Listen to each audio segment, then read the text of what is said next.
Good evening. This is Monday, January 25th, 2016. This is the CUSEN-wide Google Hangouts call. We're waiting for members to arrive.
Hello?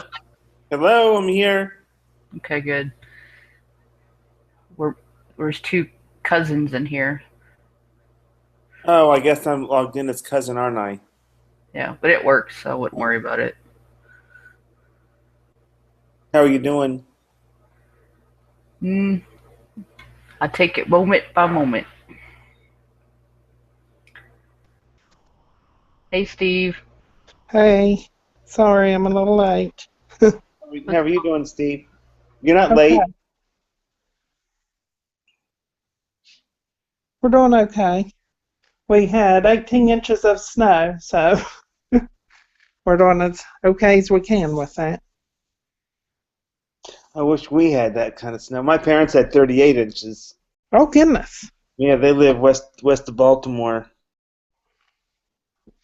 So, what kind of snow did you get? We didn't get very much. Or did you not? Yeah. Wish we did. Well, you can have this then. I wish we Okay, didn't have. send it over. We Send it couldn't right. have church Sunday because couldn't even get out on the roads. Um, Ah, yeah, I imagine a lot of churches on the East Coast weren't open on Sunday. yeah, I don't think any around here were. Um, I still haven't been able to get to the church to even begin shoveling there, so that I'm hoping the weather will warm up enough to melt it all.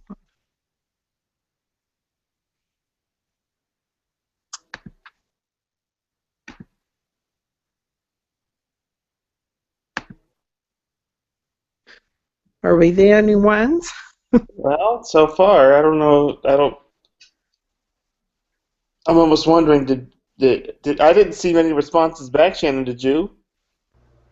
Yep, we had responses from Barry, Kathy, Lillian, Joy, Carol. Um, Huh. So you did get quite a few. Shannon, how was the snow in your area?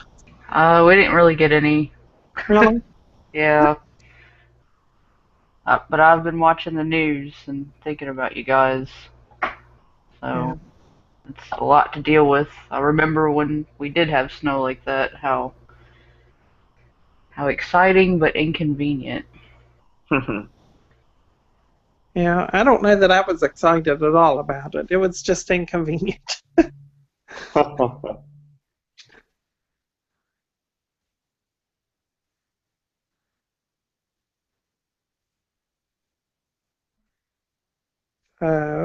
It's funny, this is about the best connection we've had. yeah.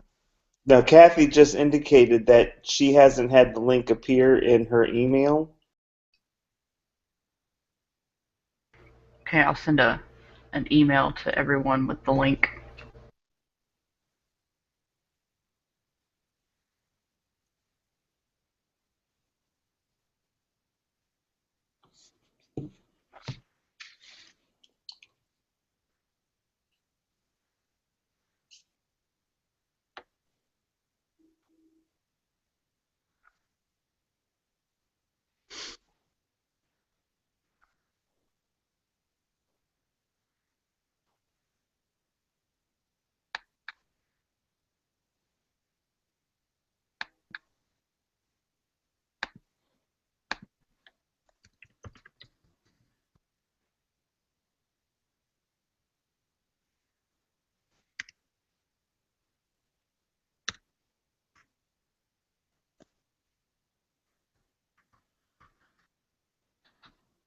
Well, I guess while we're waiting, I can go ahead and start. I don't have too much to share. Hello. Hello? Hey, Kathy. Hey there.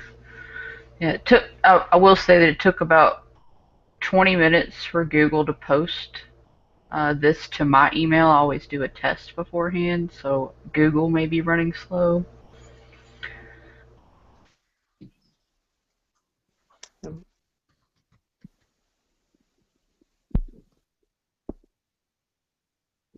It's about as clear a connection as we've had. It is good and clear.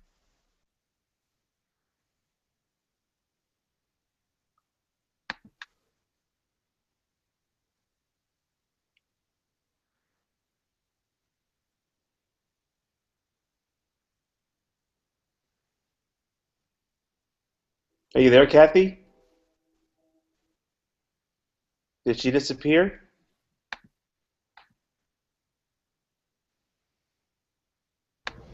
Hey Lillian. Oh, hey, Lillian. Oh, Kathy's here.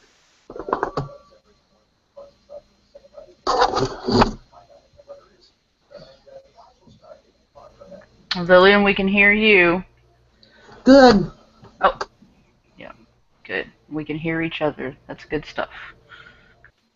Suzette, turn the TV down a little Oh, there's Barry. Hello, everybody. Hey, Barry. Well, why don't I open us up in prayer? Maybe others will join shortly. God, we just thank you so much for this time that we have together. Keep us warm in our homes while it's pretty cold outside. Guide our conversation. Help us to share the things that we need to share and lift one another up. In Jesus' name, amen.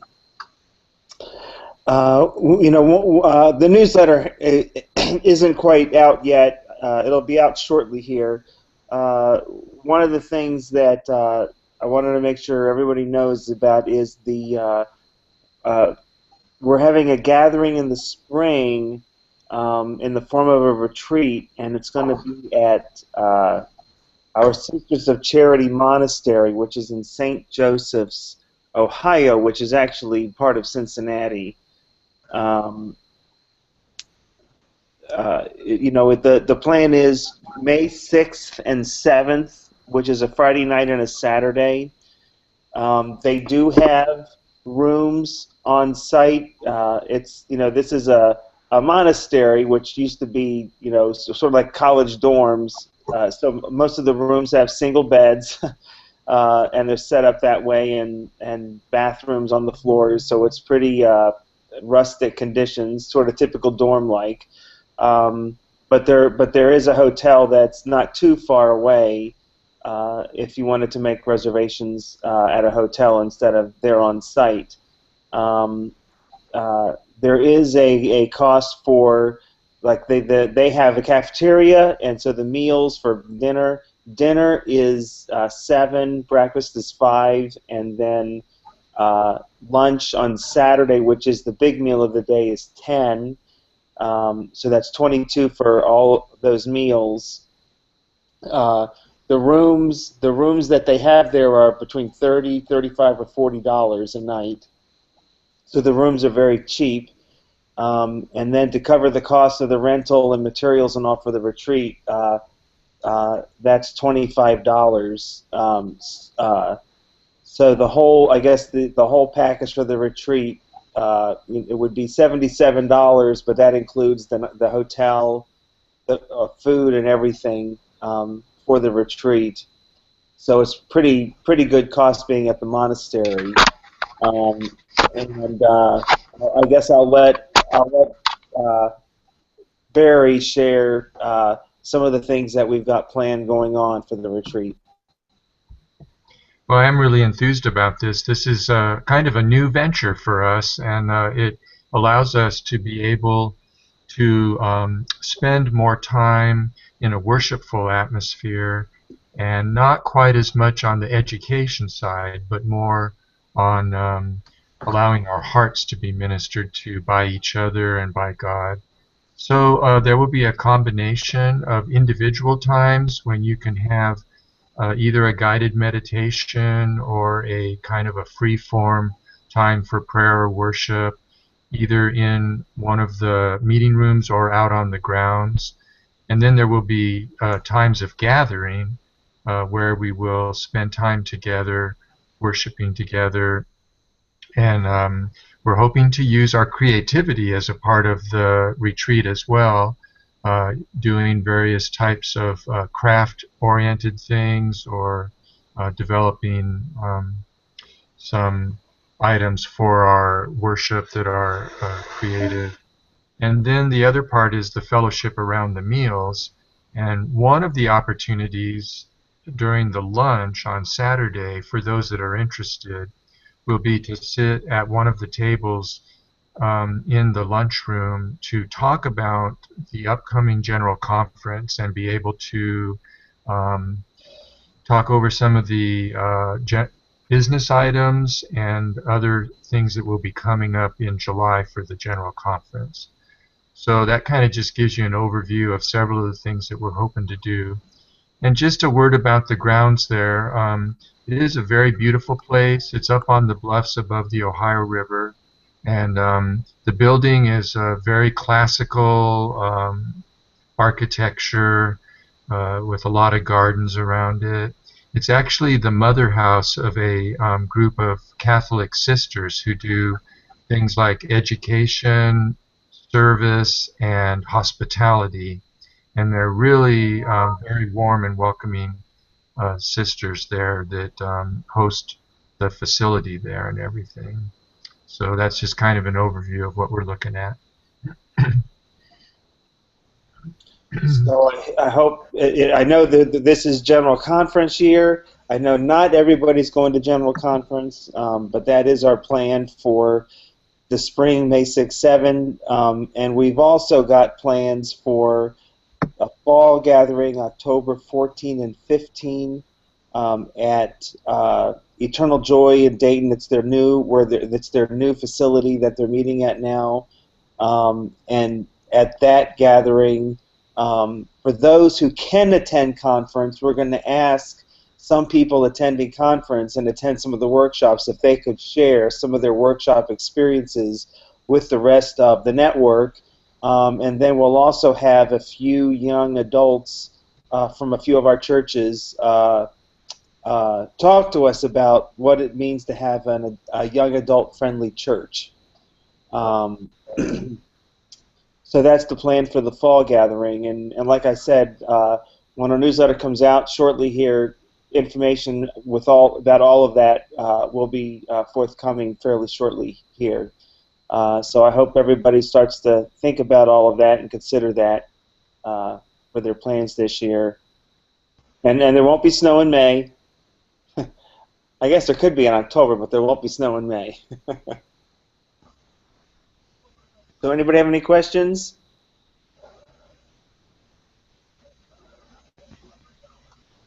It doesn't sound like it. So I guess, Steve, what's going on in West Virginia? Well, as I mentioned before, some of them were able to join. We have 18 inches of snow here, so we didn't have services yesterday. But we're okay and safe and didn't lose electricity, so it could be a lot worse. And I guess our exciting news, I don't think it's too early to share. In March, we will be making our final payment on our church mortgage. So we will completely own the building. Oh, wow. Well, that's as of fantastic. March. So That's what you got, what, 2 more payments? yes. Wow. Goodness, that's pretty incredible. I had not realized that. How long have you been paying on it? Well, we had a 10-year mortgage, but it's going to be paid off a little more than a year early because Okay. we've been putting extra towards principal. So. Okay, good for you. Uh-huh. Lillian, what's going on in Paducah? Well, we had our congregational meeting yesterday and elected a board and a new lay delegate.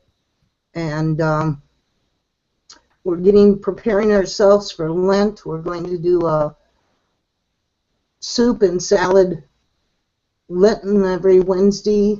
And we will be probably doing Woman at the Well. And then we've been doing our Paducah Cooperative Ministry, donating food for that.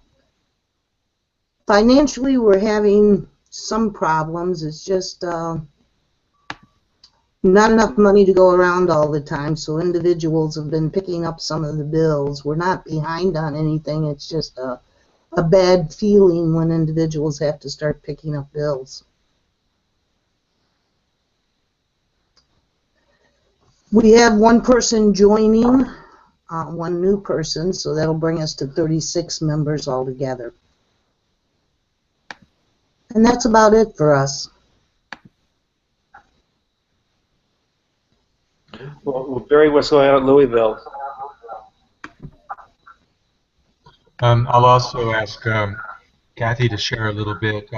3 things I wanted to share from Louisville.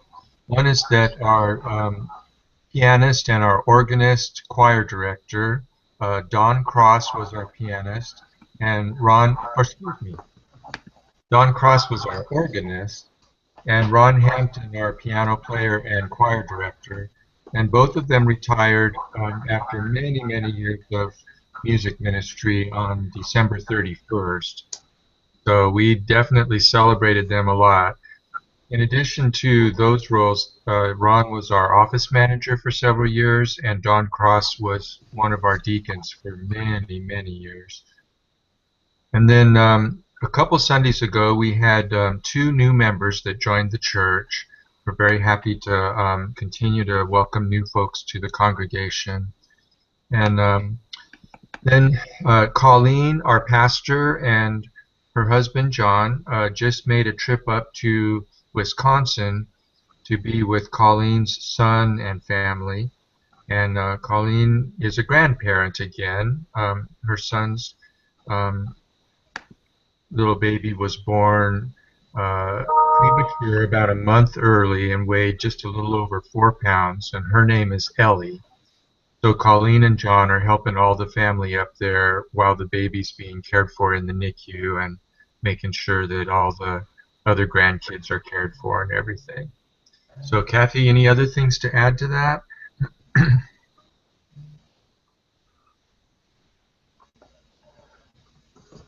of along the same lines, Deacon Tarita preached yesterday.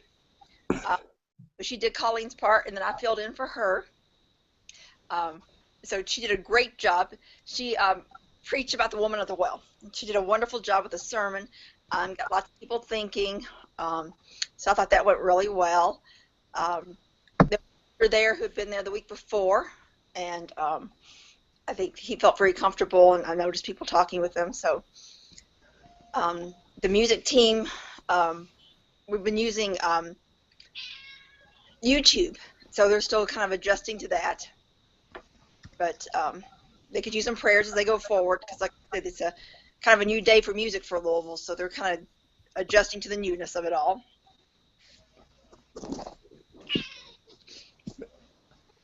Oh, sorry. Have a cat? That's my cat. Oh. I think it's everything I think of from. Oh, they're doing some new Sunday school, and Reverend Lynn said that was going well.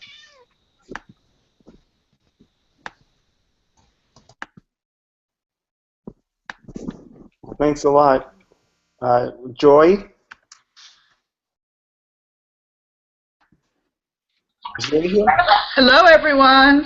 Hey, Joy. Hi. Sorry I'm late. I have a weight loss group I go to every Monday, and then I got back from that late tonight. Good. Well, we are starting a great new year.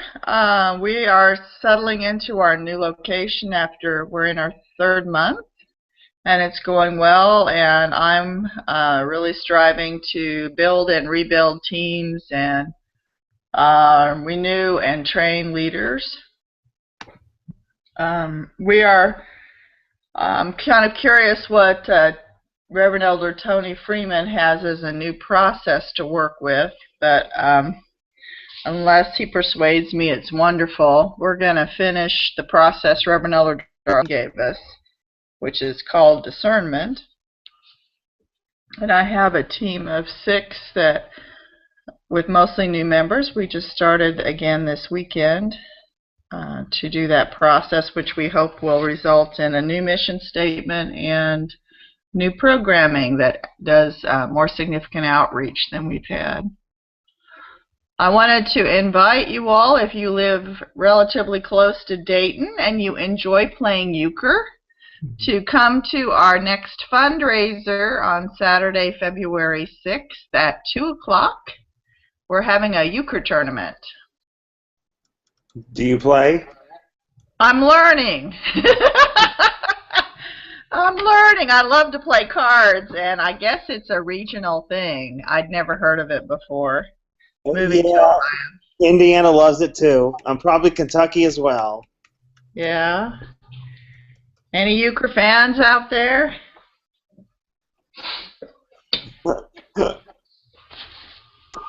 I never heard of it except from people from the UP.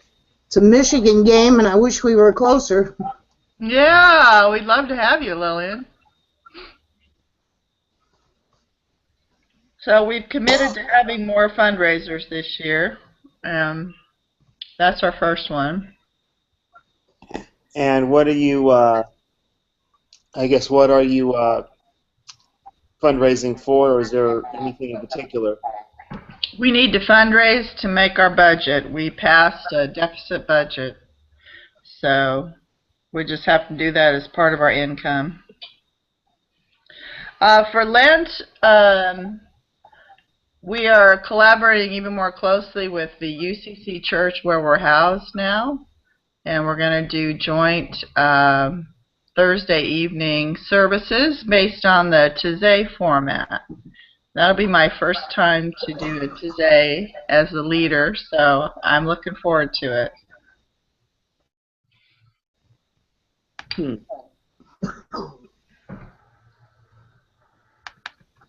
Has anybody else done Taizé before? I didn't say that again. Has anyone else done Taizé before? Oh, yeah. Oh, yeah. It's TAIZE, I think. Yes. Yeah. Is that Kathy? Yes, that was Kathy.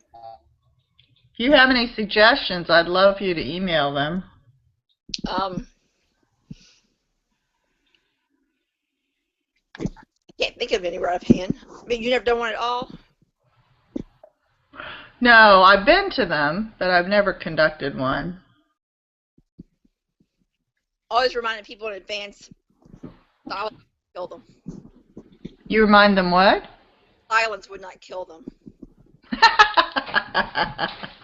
Yeah.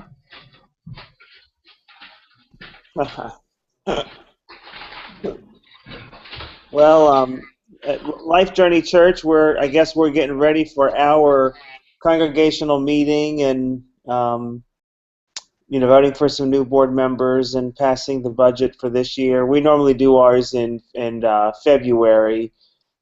Is normally when we do that. At the beginning of the year, we always have what we call soul care plan assessment forms, and we have these little booklets where people can look through sort of how they're doing spiritually wise, and we've got our building blocks that we use. The W block for worship, the Q for quiet time, D for discipleship, S for service, G for generosity, C for connection, and then a question mark.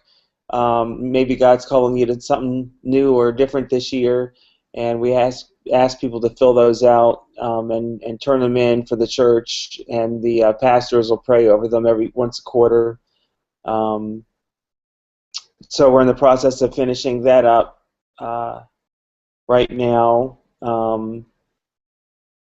I know we've got a couples retreat coming up in April that we're just getting ready to start advertising. And it's, I guess it's the new year, so things are just starting to get off the ground for 2016.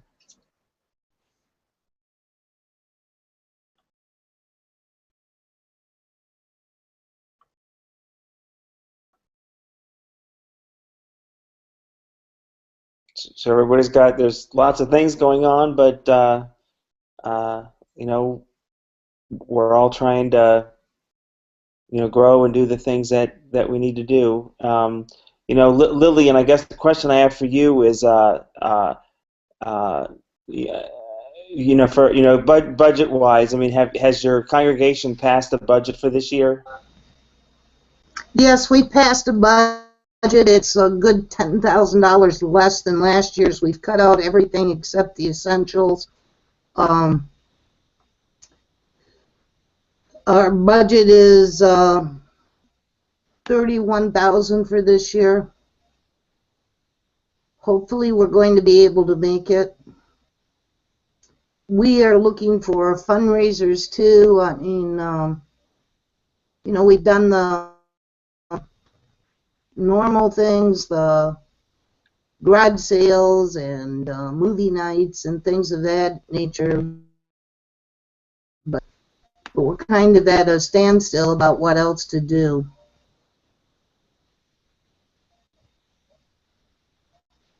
So we would appreciate any suggestions that, seems to have worked for other churches.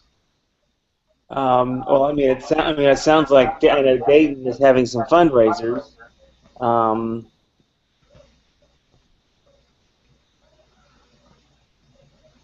So the budget is 10,000 less than it was last year.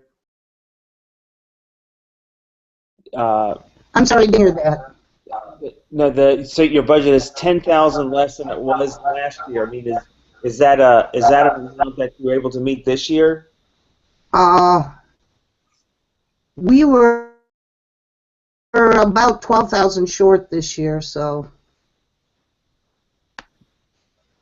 like I said, the majority of our utility bills have been picked up by individuals, so that's they owe me almost $6,000 of back salary.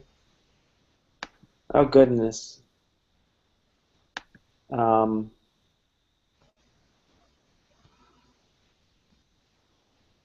We're caught up in our tithes and our pension, and our mortgage payments and our insurance payments. So, you know, basically we thank God for that and just keep hoping for better.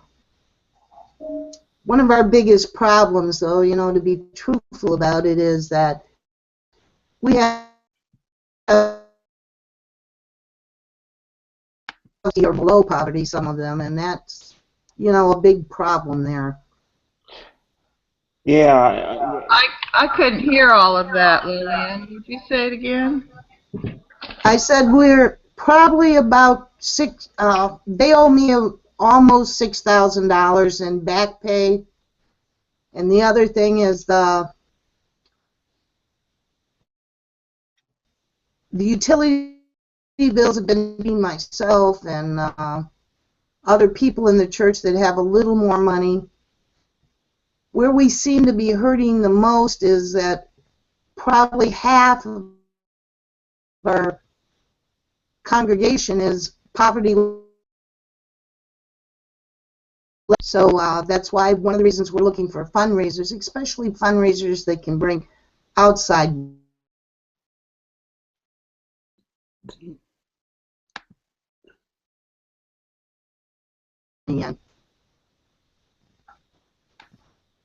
And I think your voice kind of broke up a little bit there at the end. So it sounds like you're trying to do fundraising outside the church. Yes, we're at that point where we have to bring more money in from the outside, and we're not quite sure how to do it. I guess you know beyond fundraisers. I mean, are there you know community supporters that are well known down there? You're still talking about the rural South. There's not a whole lot of community supporters. Okay. Well, yeah, I mean, yeah, Paducah's not exactly the richest place to live either. You know what? You know what? Do others have any suggestions? I mean, the fundraisers, of course, is you know is the I guess the easiest thing to say, but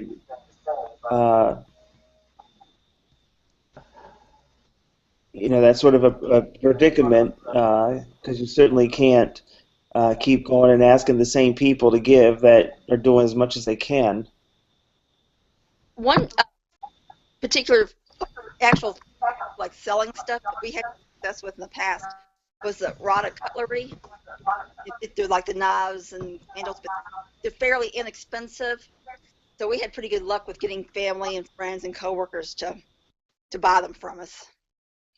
Because most of the knives are just, you know, $3, $4, $5, $6. And we got, I think, like about 40% of it comes back to you in profits.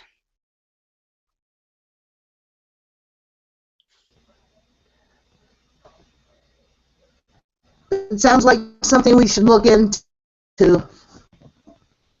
Not always our favorite thing to do, but it was a way that we were able to get some money from, like I said, family and friends and coworkers, neighbors. And when people would buy them, people start asking them for it.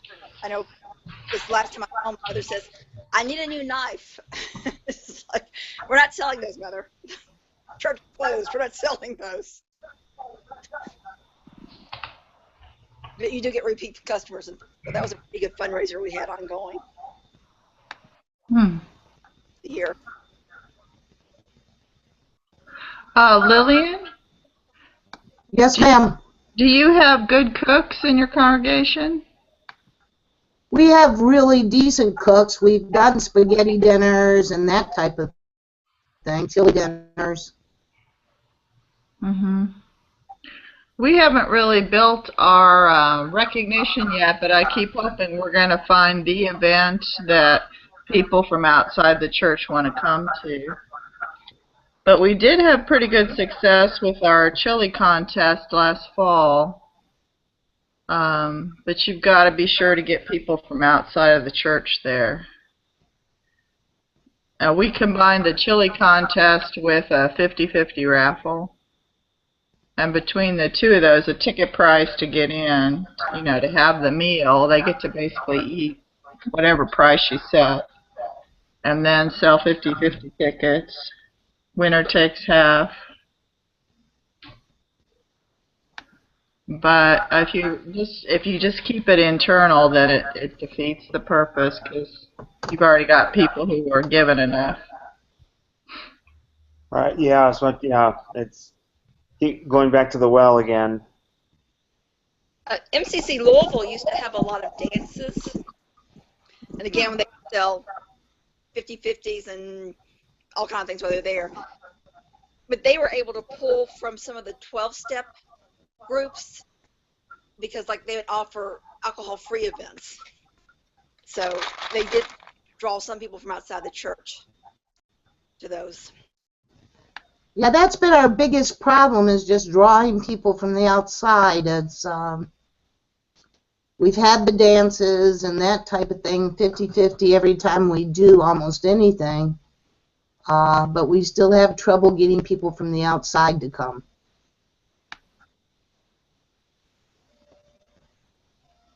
I guess what ways is there to advertise to the community? Well, we've done everything from placing an ad in the Paducah Sun, which is the local paper here, to putting up signs in any gay-friendly places, the coffee houses, or even a few therapist offices.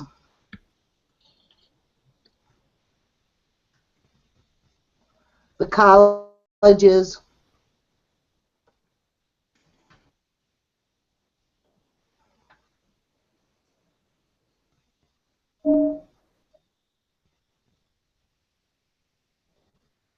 And do you guys still sponsor the Gay Pride event?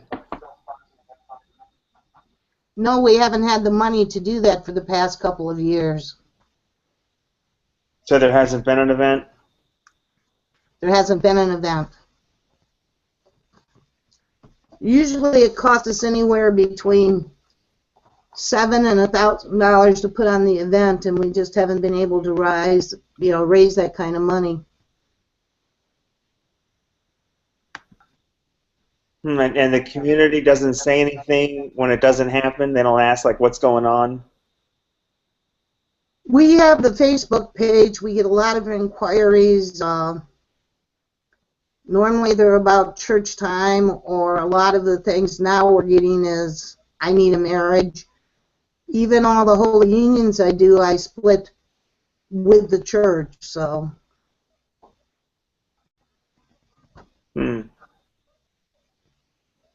Or all the weddings I do, they're not holy unions anymore. Right.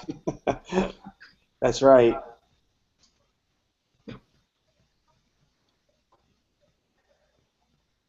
Like I said, right now it feels almost like we're banging our heads against the wall. And we're drowning financially. Lillian, how much do you charge for your weddings?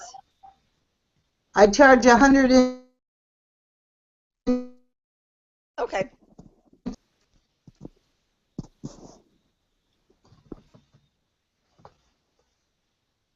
Yeah, I know.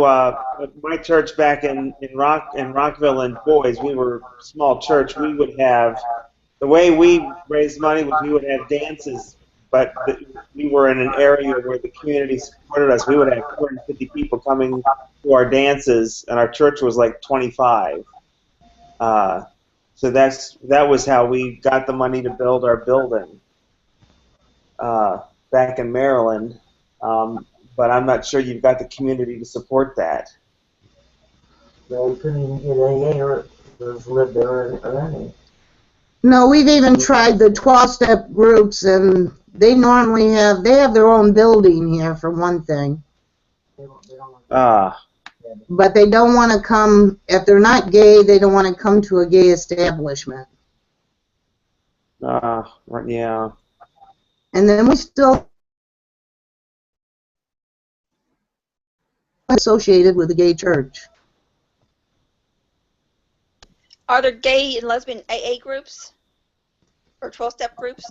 No. We've done the AA groups, and we've done the NA groups as far as being in contact with them. At one time we had an NA meeting there, but now they own their own building, so they Right.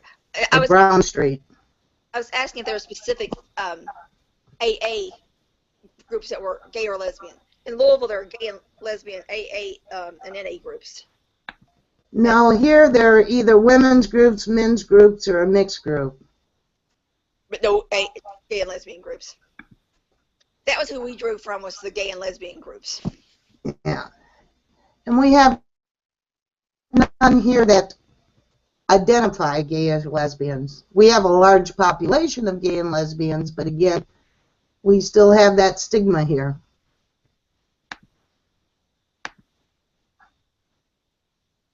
Well, I guess what's the attitude now that marriage is legal? It's about the same. We did have some, in the beginning, it took McCracken County almost a month later before they came up with the license for them. Right now it seems to be going smoothly. It was getting names changes at the Social Security office.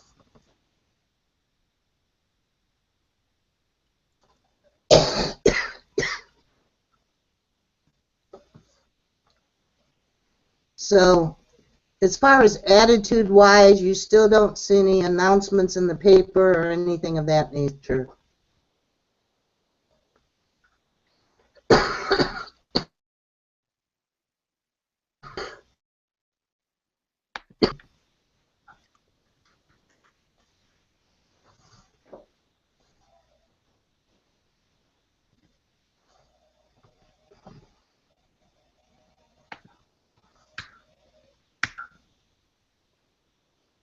Well, does anybody else have anything they'd like to share?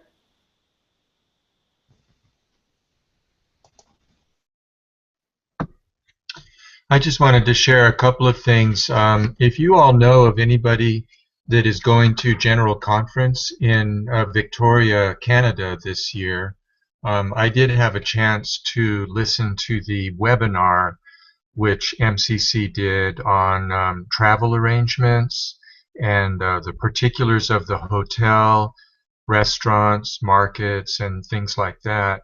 And feel free to refer anybody that has questions about the hotel and travel arrangements and stuff to me. I did learn a lot of really helpful things from that webinar. Or you can refer them to the MCC website and they can look for the webinar on the website there.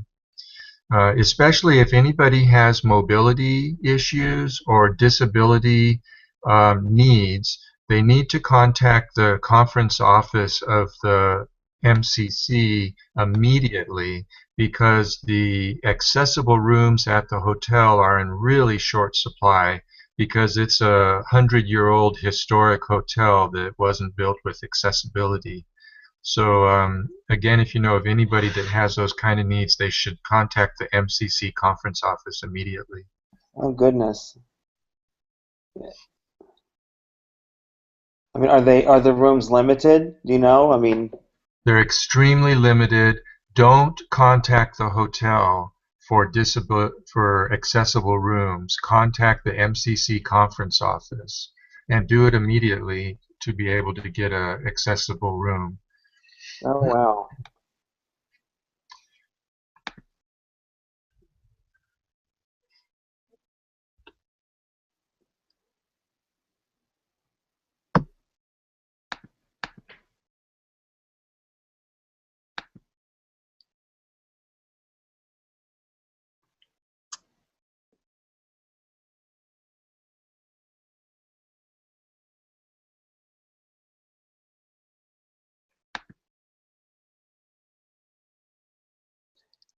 What about prayer concerns? Does anybody have some prayer concerns that they'd like